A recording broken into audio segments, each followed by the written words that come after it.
Yo, selamat datang di Freaks Channel. Kali ini Mimin akan kembali membahas Webtoon Tower of God pada chapter terbaru, chapter 525. Oke, langsung saja.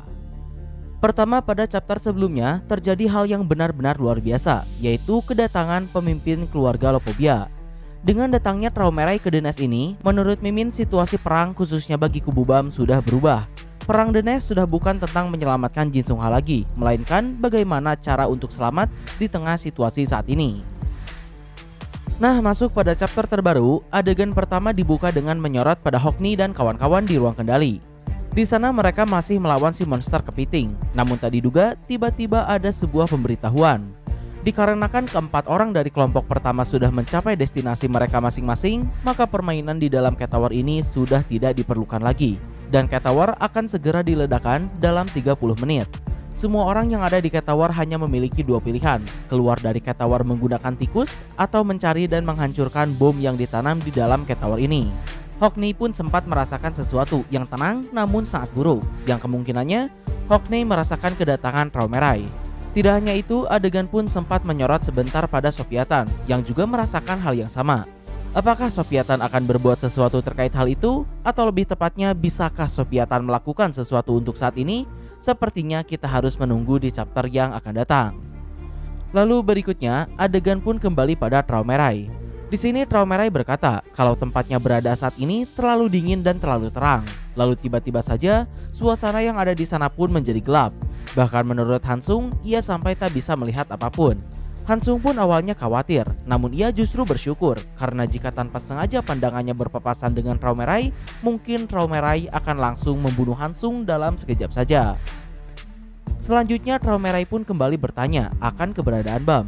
Liborik yang mengetahui informasi tersebut kemudian memberitahukannya pada Traumerai kalau BAM dan kelompoknya pergi ke tempat Mas Chenny.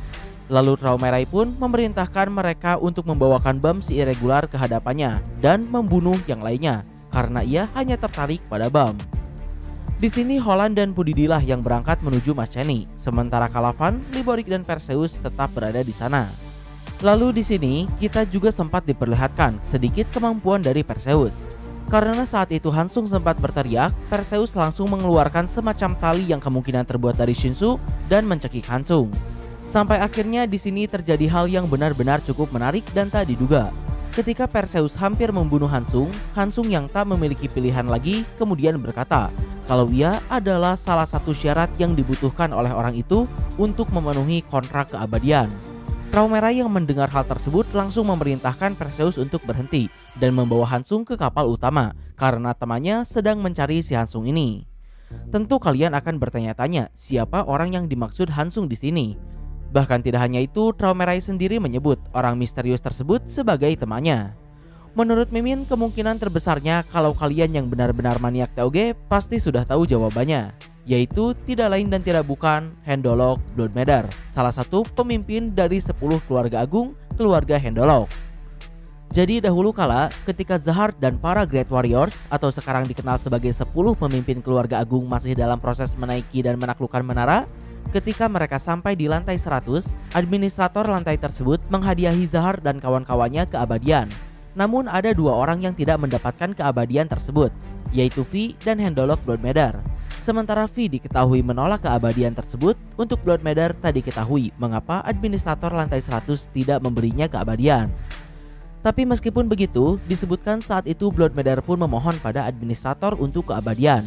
Administrator pun memenuhi permohonan Bloodmeader tersebut dengan satu kondisi. Sebagai ganti dari keabadiannya, anak-anak atau keturunan dari Handolok Bloodmeader tak akan berumur panjang. Dalam kata lain, Bloodmeader menukar nyawa anak-anaknya dengan nyawanya sendiri. Lalu terkait dengan itu, pada chapter ini Hansung bilang kalau dirinya adalah salah satu pecahan yang dibutuhkan oleh orang itu untuk kontrak keabadiannya. Dengan perkataannya yang seperti itu, mungkinkah sebenarnya Handolok Bloodmeader ini tidak benar-benar abadi? Atau mungkin keabadian yang dimiliki oleh Bloodmeader ini belumlah sempurna? Ya, sepertinya kita harus menunggu penjelasannya langsung dari Siu yang entah kapan. Tapi terlepas dari itu, yang lebih membingungkannya lagi, mengapa Yu Hansung merupakan syarat dari kontrak keabadian Bloodmeader? Apakah Hansung merupakan bagian dari keluarga Handolok yang sangat penting? Sayangnya saat ini benar-benar tak ada sedikit pun clue tentang kasus si Hansung ini. Lalu berikutnya, jika Hansung beneran tertangkap pada arc saat ini, menurut Mimin kemungkinan besar arc selanjutnya akan tentang menyelamatkan Hansung di area Handolok Blood Matter. Di akhir Mimin tekankan kembali, semua penjelasan tadi berlaku jika orang yang dimaksud si Hansung ini memanglah Handolok Blood Matter. Tentu ada kemungkinan kalau orang tersebut adalah orang lain. Yang sejauh Mimin pikirkan, tidak ada orang selain Blood Matter yang cukup dekat dengan masalah tentang keabadian. Oke, selanjutnya adegan pun berpindah pada sisi Bam dan kawan-kawan. Di sana setelah sebelumnya ada suara yang berbisik pada Bam kalau ia layak untuk mengambil kekuatannya, pada chapter ini Bam pun sampai di suatu tempat penyegelan yang kemungkinan merupakan tempat suara yang sebelumnya berasal. Di tempat tersebut juga terdapat sebuah mantra yang menyegel sesuatu di dalamnya. Ketika Bam hendak menyentuh mantra tersebut, Kun menghentikan Bam karena salah-salah segelnya akan hilang. Sampai tak lama kemudian, benar saja, Vicente yang ada di sana pun menjelaskan tentang mantra yang ada di hadapan mereka. Menurut Vicente, mantra tersebut merupakan mantra tingkat tinggi. Ia menjelaskan kalau di bawah segel tersebut ada sebuah mantra lain yang berfungsi jika segel di atasnya hancur, maka mantra yang di bawah akan aktif dan memindahkan sesuatu yang tersegel di sana ke tempat lain. Selanjutnya Vicente pun menjelaskan, sebenarnya tidak sulit untuk melepaskan lingkaran mantra tersebut. Bagian sulitnya adalah menemukan kunci yang pas. Tapi berhubung saat ini ada Bam sendiri bisa dibilang sebagai kunci utama dari segala mantra. Maka dari itu Vicente dapat melepaskan segel yang ada di hadapan mereka. Jadi di sini Vicente berniat menggabungkan dua mantra tersebut menjadi satu, sehingga Bam dapat menghancurkan segel yang tertanam di sana sekaligus dengan aman. Dan terkait dengan itu, pada video sebelumnya Mimin menduga kalau bukan manusia, maka yang tersegel di sana adalah sebuah senjata, khususnya salah satu senjata 13 bulan. Tapi pada chapter ini Mimin menemukan kemungkinan ketiga, yaitu sesuatu yang tersegel di sana bisa juga merupakan salah satu dari 5 pecahan Native One. Buat yang gak tahu, dahulu sebelum Zahar dan kawan-kawan datang ke menara, di dalam menara ini sebenarnya sudah ada kehidupan. Salah satunya adalah Native One. Native One sendiri merupakan raksasa yang sangat kuat, sampai akhirnya tak diketahui kenapa si Native One tersebut pun kemudian memecah dirinya menjadi 5 bagian. Yang mana sejauh ini 2 dari 5 pecahan tersebut sudah diperlihatkan, yaitu gajah api yang mendiami tubuh Evanrel dan banteng dengan kekuatan tanaman yang mendiami tubuh Kelhelam. Native One sendiri memiliki banyak keturunan, bisa dibilang seperti para keluarga agung. Mereka sangatlah kuat, bahkan salah satu keturunan langsung dari Native One juga ada yang menemani Zahar ketika masih menaklukkan menara. Namun ketika Zahar telah berhasil mencapai puncak menara dan menjadi raja, tak diketahui karena alasan apa Zahar pun memusnahkan para keturunan dari si Native One ini. Lalu terkait dengan itu, berhubung suara yang memanggil Bam tersebut berkata ia ingin balas dendam pada Lopobia, dan berhubung pecahan si Native One pun menyerupai hewan, jadi jika Mimin harus cocokologi, bisa saja kalau dahulu memang para petinggi dari keluarga Lopobia atau mungkin Lopobia Traumerai sendiri pernah melawan salah satu pecahan dari Native One tersebut dan mengurungnya di batu suspendium ini atas perintah Zahar. Karena walau bagaimanapun, sepertinya apapun yang tersegel di dalam sana pasti ada hubungannya dengan Zahar. Itu menurut opini Mimin. Berikutnya, terlepas dari itu, chapter ini pun ditutup dengan adegan yang tak kalah epik.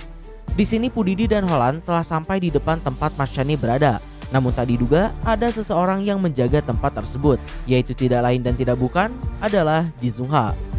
Di sana Jisungha juga kemudian mengancam kalau dirinya akan menghentikan mereka berdua, dan chapter pun berakhir di sana.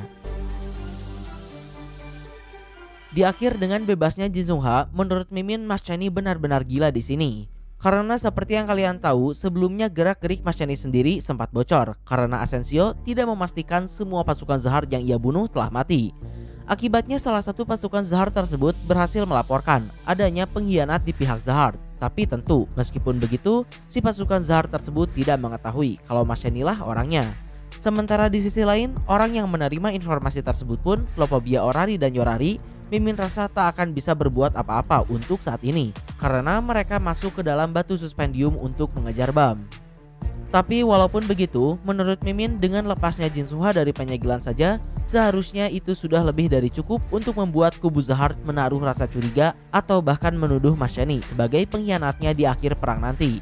Jadi cukup menarik juga untuk melihat akan bagaimanakah nasib Mas Shani ke depannya.